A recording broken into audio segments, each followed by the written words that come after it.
হাহাকার ভরে ভূমি লাল হয়ে গেল, ঝরেছে গভীর রাত। হাহাকার ভরে ভূমি লাল হয়ে গেল, ঝরেছে গভীর রাত।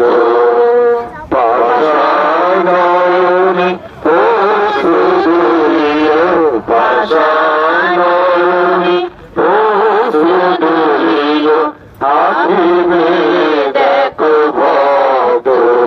হাহাকার ভেরি ভূমি লাল হয়ে গেল, ঝরেছে প্রভুর রাত।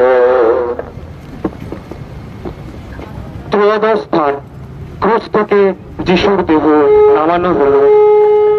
সেদিন ছিল পর্বে প্রস্তুতি দিবস। ইহুদি ধর্মনেতাদের ইচ্ছা ছিল না যে দেহগুলি বিশ্রামবারে ক্রুশে থেকে যাক, কারণ সেই বিশ্রামবারটি ছিল মহোৎসবের দিন। সেই জন্য তারা পিলাতের কাছে আবেদন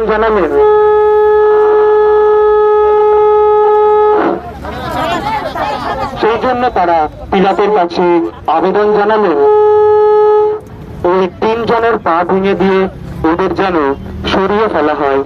তাই সৈন্যরা এসে যিশুর সঙ্গে যাদের ক্রুশে দেওয়া হয়েছিল তাদের দুজনের পা ভেঙে দিল। কিন্তু যিশুর কাছে এসে তারা যখন দেখল তার মৃত্যু হয়েছে, তখন তারা আর যিশুর পা ভাঙল না। তবে একজন সৈন্য এসে তার বুকের পাশটিতে বর্ষা বিধিয়ে দিল, আর তখনই সেখান থেকে বেরিয়ে এলো 1 ফোঁটা রক্ত আর জল। যে তা সচক্ষে দেখেছে তারই সাক্ষ্য এখানে দেওয়া রইল, যাতে তোমরাও তা বিশ্বাস করতে পারো। তার সাক্ষ্য যথার্থ, আর সে যে সত্যি কথাই বলছে তা সেই তিনিই জানেন। এ সমস্ত ঘটেছে এই শাস্ত্রবাণী যেন সত্য হয়, তার একটি অস্থিও ভঙ্গ হবে না কখনো।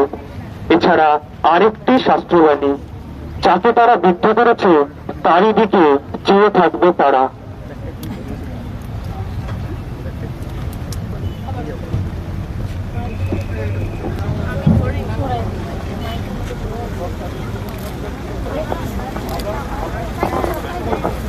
সঠিত দুহার রুগীর সিদ্ধ গেলাকে,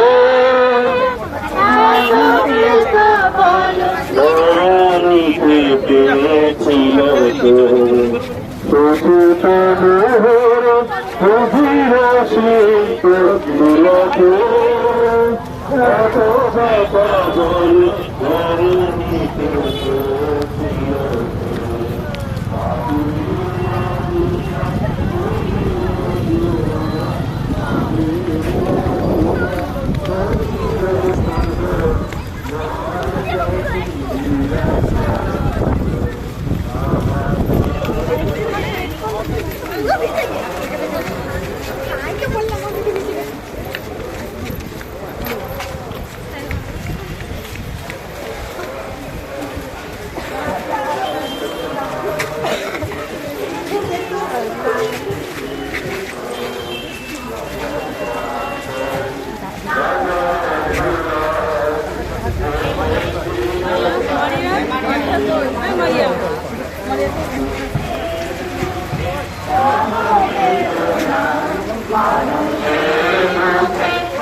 একটু সরে যাও, তারপরে ভিডিও করে খাও, একটু দেখতে পাও, একটু দূরে দূরে ভিডিও খাও।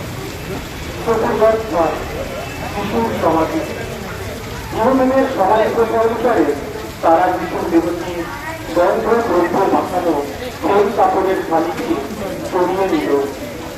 যে জায়গায় যিশুকে পৌঁছে দেওয়া হয়েছিল সেখানে ছিল একটি বাগান, আর সেই বাগানের মধ্যে ছিল একটি নতুন সমাধি গুহা। সেখানে এর আগে কখনো কোনো সমাধি দেওয়া হয়নি। সেদিন পর্বের প্রস্তুতি বিভাগ ছিল বলে এবং বিভাগটি কাছে ছিল বলে তারা কিছুকে সেখানে চালিত করল।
আজকে আমাদের সুন্দর অনুষ্ঠান